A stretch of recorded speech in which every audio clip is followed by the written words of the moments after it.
भैया शानदार जबरदस्त जिंदाबाद हो। तो चलिए शुरू करते हैं। नमस्कार साथियों, मैं अजय चौधरी आपका भाई आज की सभा में मेरे साथियों आपका बहुत ही बहुत ज्यादा स्वागत करता हूं। भैया जो पिछली सभा करी थी हमने क्लास 11 चैप्टर नंबर 1 समुच्चय की, उसमें उसी के साथ हमारा जो चैप्टर नंबर 1 था वो फिनिश हो गया मेरे साथियों। तो आज से हम मेरे साथियों एक नया चैप्टर शुरू करने जा रहे हैं। Chapter number 2 relation and function, यानी कि संबंध और फलन मेरे साथियों।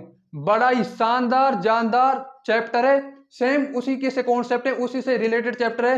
वो आपका तैयार नहीं होगा, वो आपका क्लियर नहीं होगा तो ये आपके बिल्कुल भी मेरे साथियों समझ में नहीं आएगा। भैया तो बात कर लेते हैं मेरे साथियों चैप्टर नंबर 2 संबंध और फलन की। उससे पहले थोड़ा सा हल्का सा क्विक रिवीजन ले लिया जाए।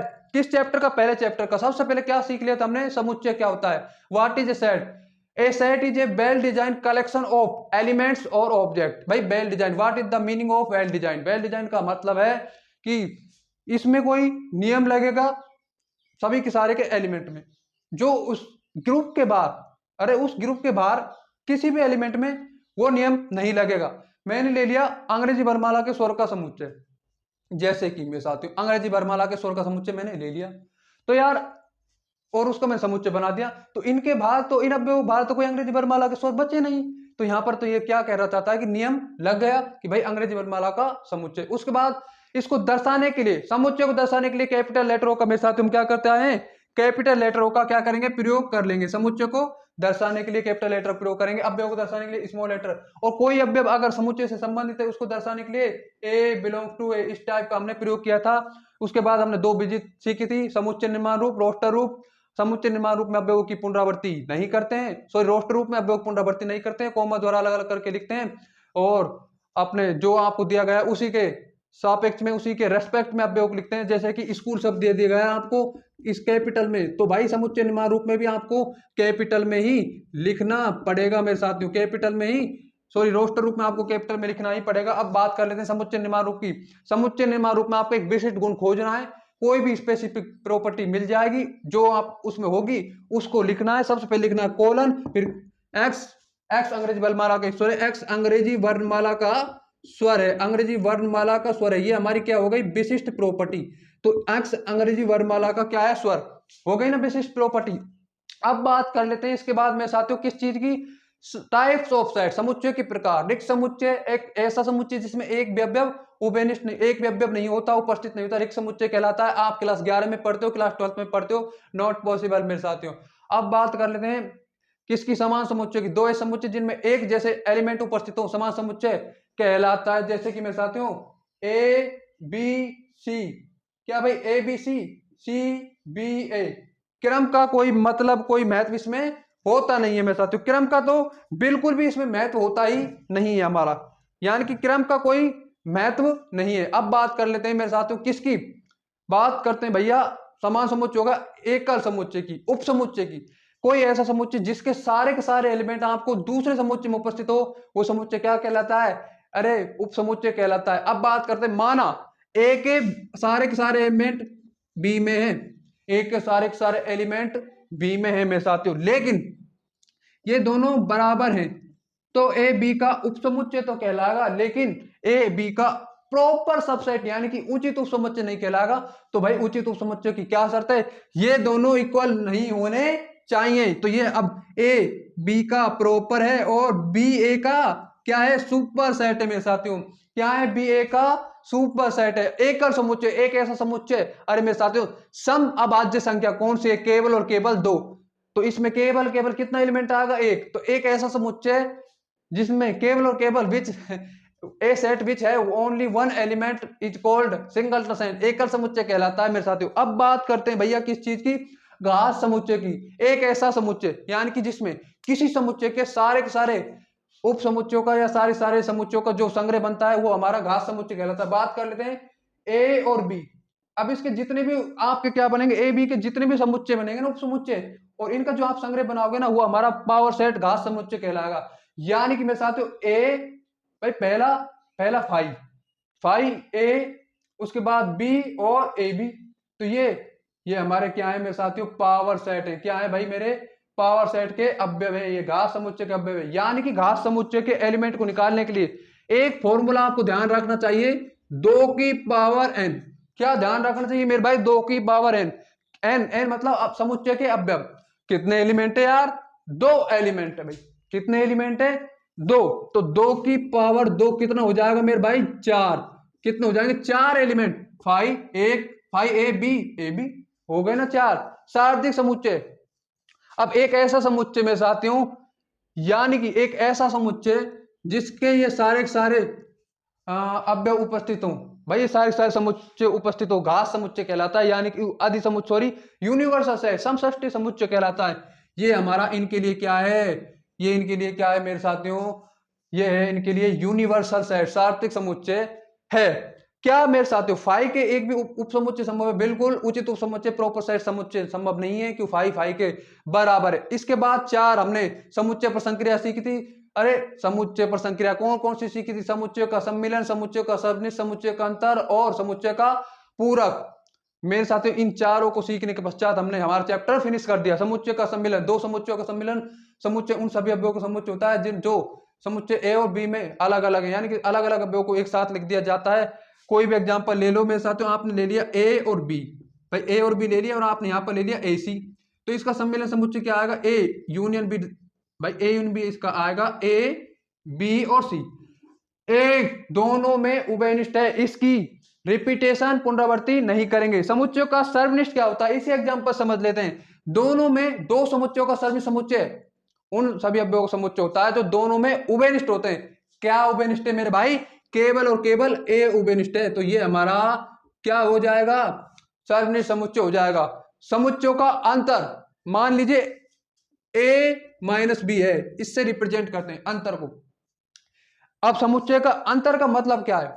अरे समुच्चय का अंतर उन सभी अवयवों का समुच्चय होता है जो किसी एक समुच्चय में होते हैं परंतु दूसरे में नहीं होते। वेन डायग्राम देख लेते हैं, तो वेन डायग्राम इसका ये रहा, ये इसका मेरे साथियों वेन डायग्राम है समुच्चयों का अंतर का। क्या है भाई वेन डायग्राम? केवल ए के एलिमेंट बी के नहीं, ये हमारा समुच्चयों का अंतर का वेन डायग्राम है। यू, अरे यूनिवर्सल सेट। रेक्टेंगल किसको रिप्रेजेंट करता है? सार्वत्रिक समुच्चय को रिप्रेजेंट करता है। ए माइनस बी, केवल और केवल वो एलिमेंट जो एक के हैं, यानी कि बी।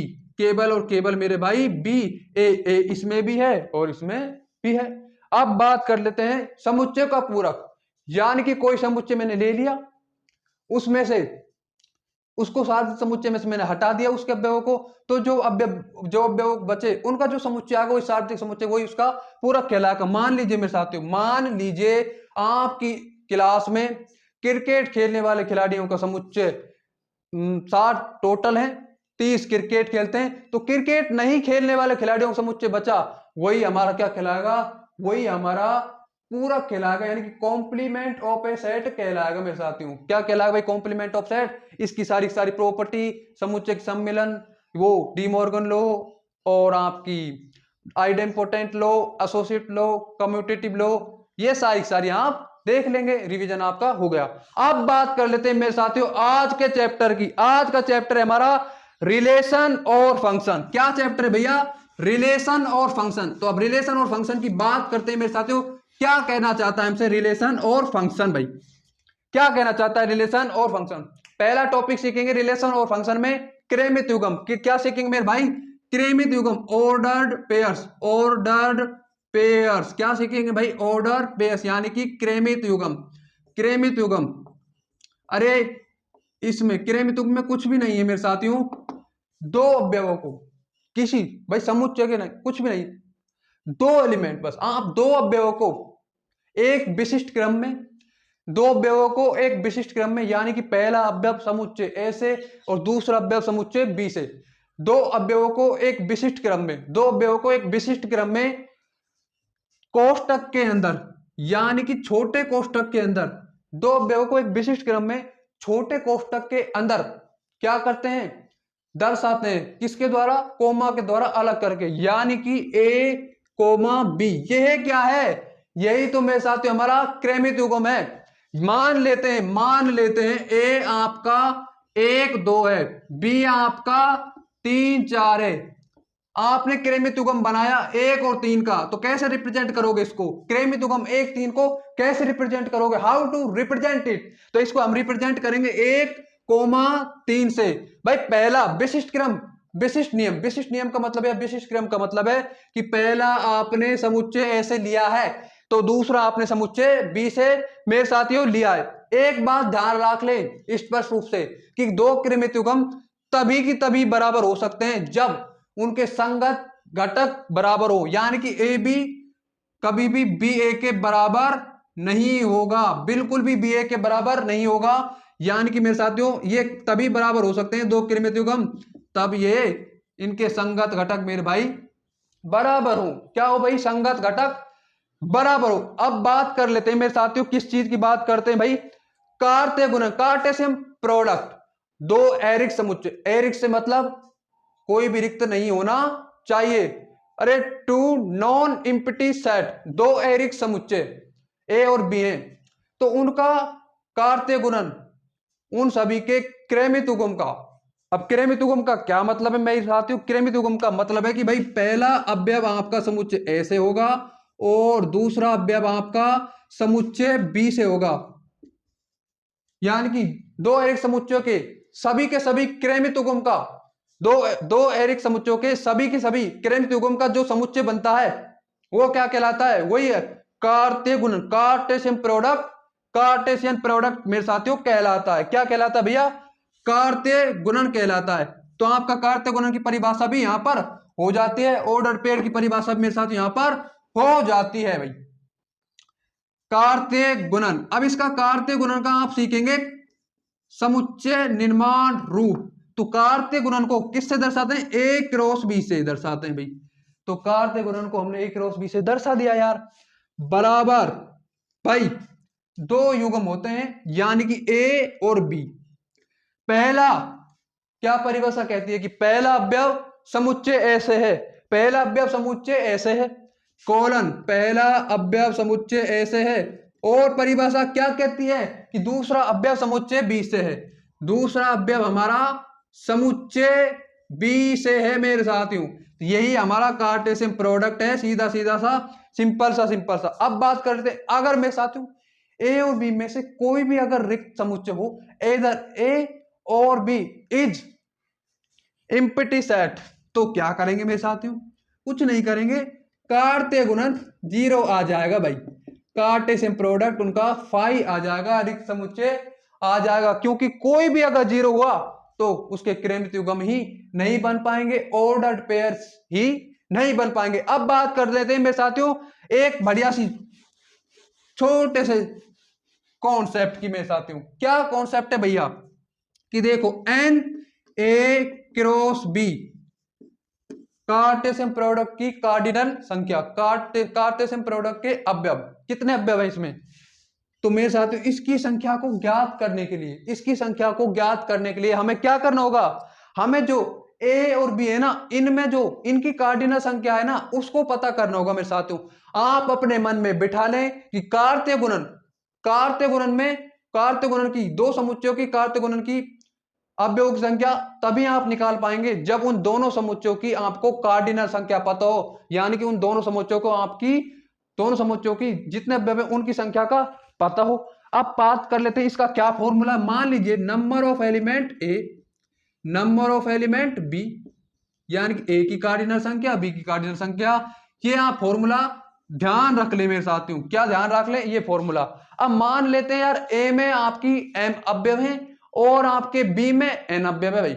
माना ए में आपके एम अवयव है और आपके बी में एन अवयव है, तो कार्डिनल संख्या इसका क्या मान आ जाएगा? इसका मान आ जाएगा मेरे साथियों एम एन। क्या आ जाएगा भाई? एम एन, बिना किसी दिक्कत और बिना किसी समस्या के एम एन। इस फॉर्मूले को भी आप ध्यान में रखें भाई। क्या? N A cross B is equal to m n, इसको भी आपको ध्यान रखना ही चाहिए भाई। किसको भी? इसको भी। अब एक सवाल ले लेते हैं मेरे साथियों। वो सवाल है आपका कहां पर? एनडीए में पूछा गया है मेरे साथियों। एक सवाल है इस पर ही बेस्ड है, इसी फॉर्मूले पर बेस्ड है, तो बड़े ध्यान से करेंगे मेरे साथियों। क्या सवाल है हमारा? क्या सवाल है मेरे भाई? हमारा सवाल है, देखो सवाल है हमारा, आपके स्क्रीन पर जरूर दिख जाएगा। x बिलोंग्स टू w, यानी कि x ऋणोत्तर पूर्णांकों का समुच्चय है भाई। ये पूछा गया है एनडीए 2012 में। कब पूछा गया है मेरे साथियों? एनडीए 2012 में। कार्तीय गुणन के अवयवों की संख्या पर ही बेस्ड है भाई। तो ए आपके पास क्या दिया गया है? ए हमारे पास दिया गया है x belongs to W. W का क्या मीन्स है भाई? डब्ल्यू का ये मीन्स है कि ये शून्येतर पूर्णांक है या ऋणेतर पूर्णांक है। ऋणेतर पूर्णांक का मतलब क्या है? ऋणात्मक पूर्णांकों को इसमें इंक्लूड नहीं करेंगे। -1, -2, -3 को इंक्लूड नहीं करेंगे मेरे साथियों। एक्स डब्ल्यू और आपको ऋणेतर पूर्णांक यानी कि ऋणेतर पूर्णांक है मेरे साथियों। क्या है भाई? ऋणेतर पूर्णांक। क्या चीज है यार ये? ऋणेतर पूर्णांक है। अरे क्या चीज है भाई? ऋणेतर पूर्णांक। तो मैंने लिख दिया ऋणेतर पूर्णांक। क्या लिख दिया भाई?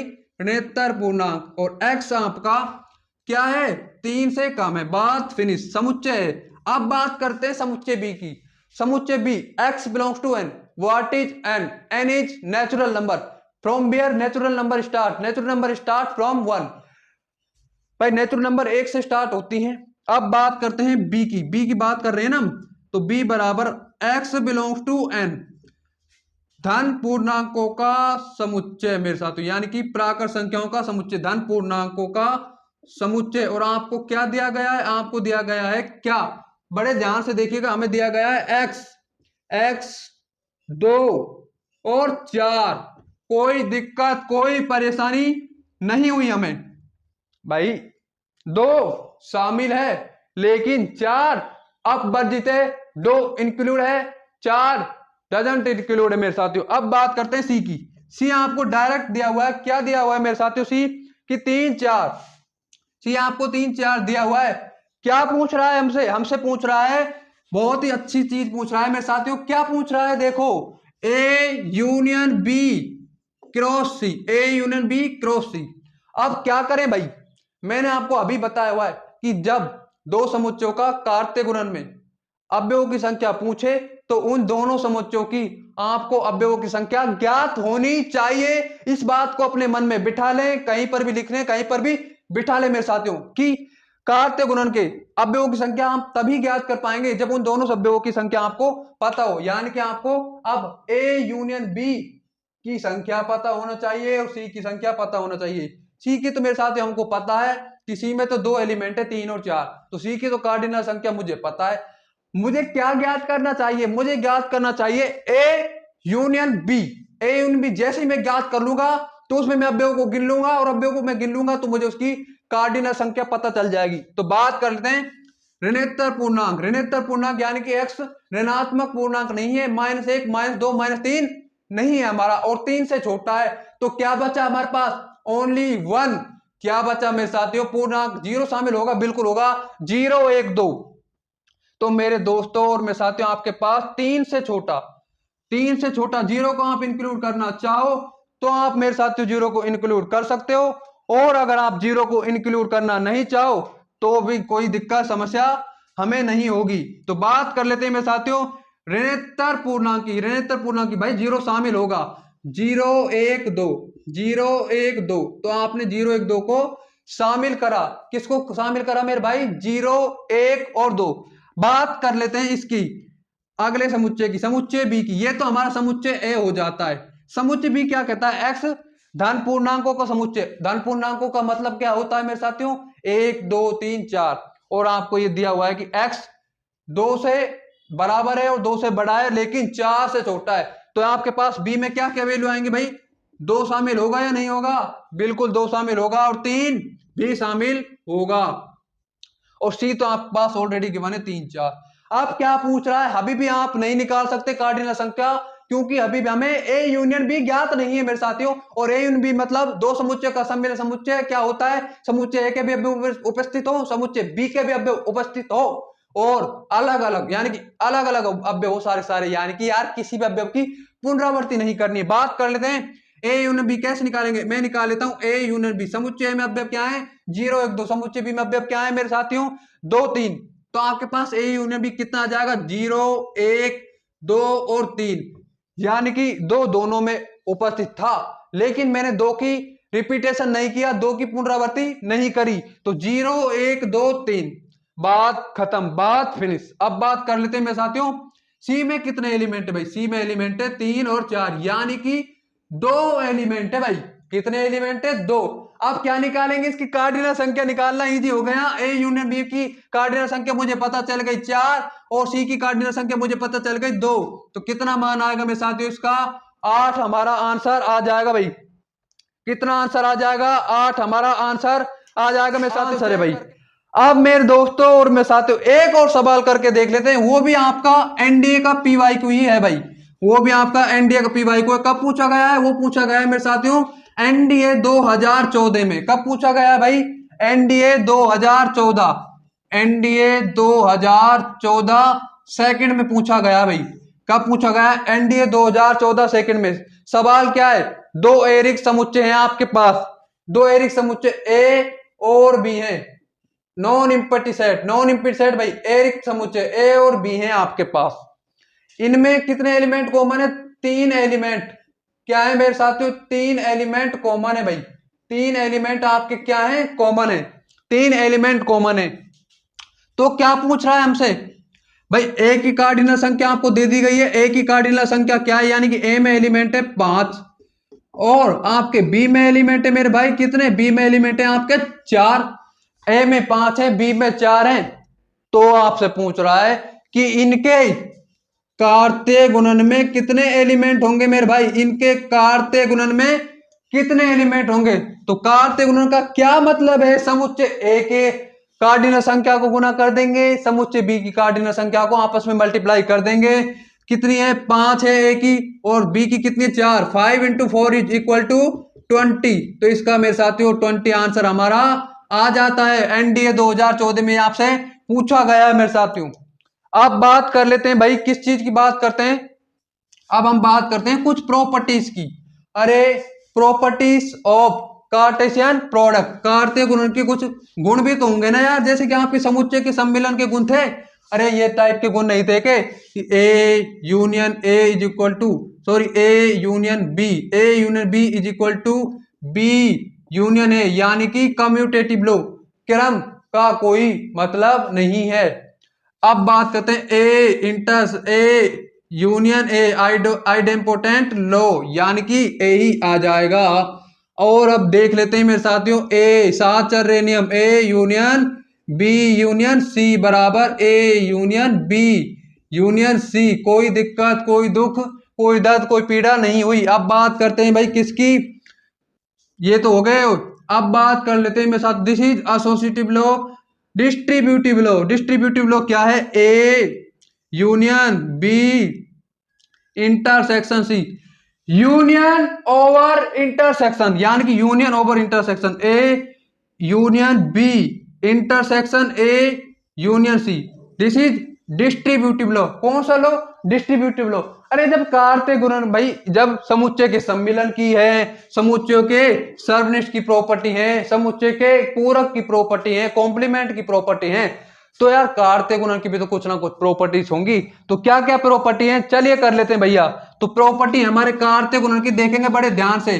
प्रॉपर्टीज ऑफ कार्टेशियन प्रोडक्ट्स, यानी कि properties of Cartesian product, Cartesian product.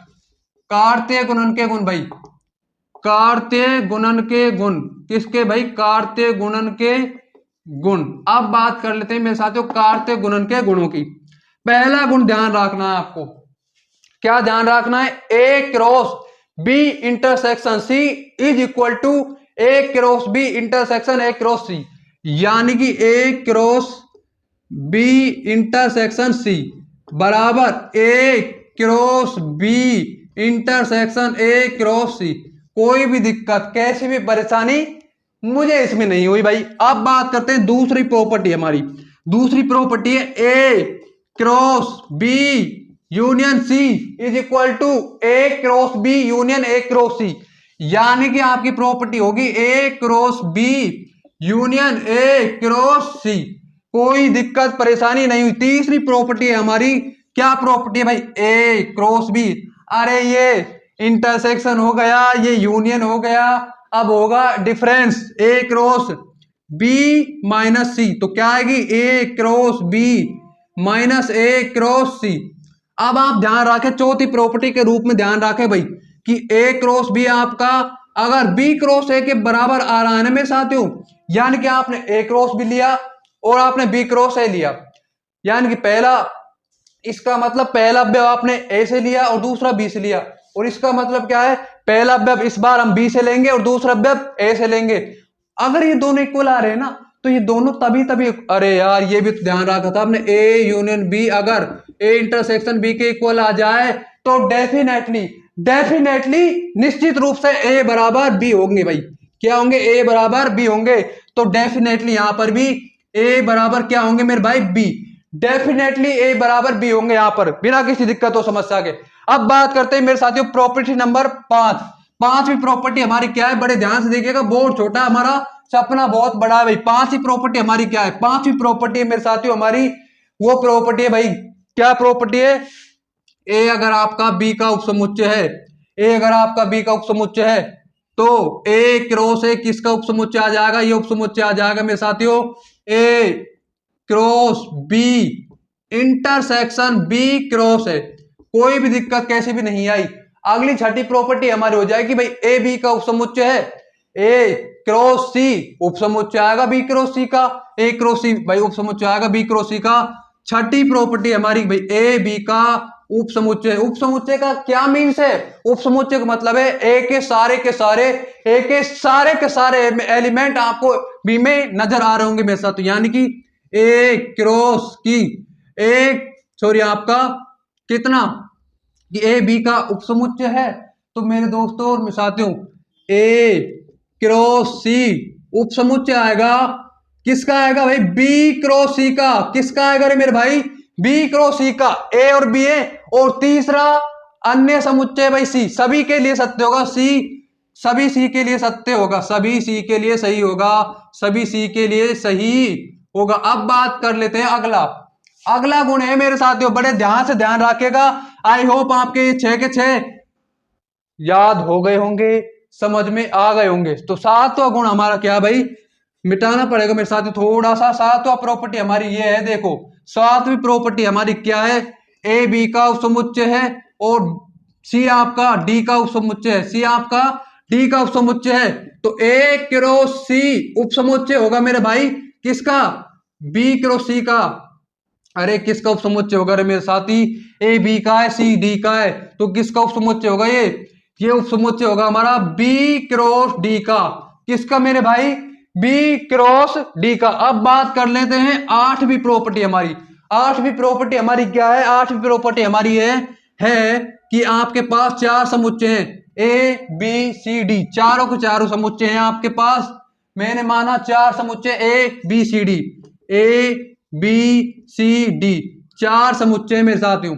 तो इनका देखो एक गुण होगा A cross B intersection C cross D is equal to किसके बराबर होगा मेरे साथियों, ये बराबर होगा भैया A intersection C cross B intersection D के, बी इंटरसेक्शन डी के बराबर होगा। अब लास्ट की प्रॉपर्टी क्या है, नवी प्रॉपर्टी है हमारी भाई, ए और बे वी अरिक्त समुच्चय। अरिक्त का मतलब कोई ना कोई चाहे मिनिमम एक एलिमेंट तो होगा समुच्चय में मेरे भाई, मिनिमम एक एलिमेंट होगा। ए बे बी अरिक्त समुच्चय है, तो ए रिक्त समुच्चय हो गए मेरे साथियों। अब क्या बात करेंगे, मिनिमम एक एलिमेंट होगा, ए बे बी अरिक्त समुच्चय होंगे। क्या बात करते हैं, तो अवयव कितने अवयव उपनिष्ठ होंगे, एन। मान लीजिए ए में और बी में एन अवयव उपनिष्ठ है मेरे साथियों, तो मेरे भाई ए क्रॉस बी और बी क्रॉस ए में, ए क्रॉस बी और बी क्रॉस ए में कितने एलिमेंट उपस्थित होंगे, तो ए क्रॉस बी और बी क्रॉस ए में उभयनिष्ठ अवयव होंगे मेरे भाई एन स्क्वायर। कितने, एन का स्क्वायर। इस आपको सिर्फ एन का स्क्वायर करना है मेरे साथियों। अभी आपने एक सवाल किया हुआ है एनडीए 2014 का कि समुच्चय ए और बी अरिक्त हैं, दोनों में एन अवयव उभयनिष्ठ है, यानी कि कितने अवयव उभयनिष्ठ है, 3 अवयव उभयनिष्ठ है। ए में 5 है, ए में 5 अवयव है, बी में 4 अवयव है। तो कार्तीय गुणन अवयवों की संख्या पूछी थी, लेकिन मेरे साथियों में पूछ लूं कि ए बी में और बी ए में कितने अवयव उभयनिष्ठ होंगे, तो कितने अवयव उभयनिष्ठ होंगे मेरे साथियों, 3 का वर्ग, किसका वर्ग भाई? 3 का वर्ग। अरे 3 का वर्ग यानी कि 9। तो 9 एलिमेंट कितने होंगे भाई? 9 एलिमेंट ओपनिस्ट होंगे, कॉमन होंगे मेरे साथियों। तो मेरे दोस्तों और मेरे साथियों, आज की सभा को हम यहीं पर फिनिश करने जा रहे हैं भाई। कहां पर फिनिश करने जा रहे हैं भाई? आज की सभा को हम यहीं पर फिनिश करने जा रहे हैं भैया। कहां पर फिनिश करने जा रहे हैं? यहीं पर फिनिश करने जा रहे हैं भैया। अगर आज की सभा से आपको कुछ भी सीखने को मिला हो ना यार, कुछ भी सीखने को मिला हो, तो प्लीज इस सभा को लाइक कर लें, शेयर कर लें और इस ज्ञानी मैथ्स फिजिक्स यूट्यूब चैनल को जरूर से जरूर सब्सक्राइब कर लें। Thanks for watching.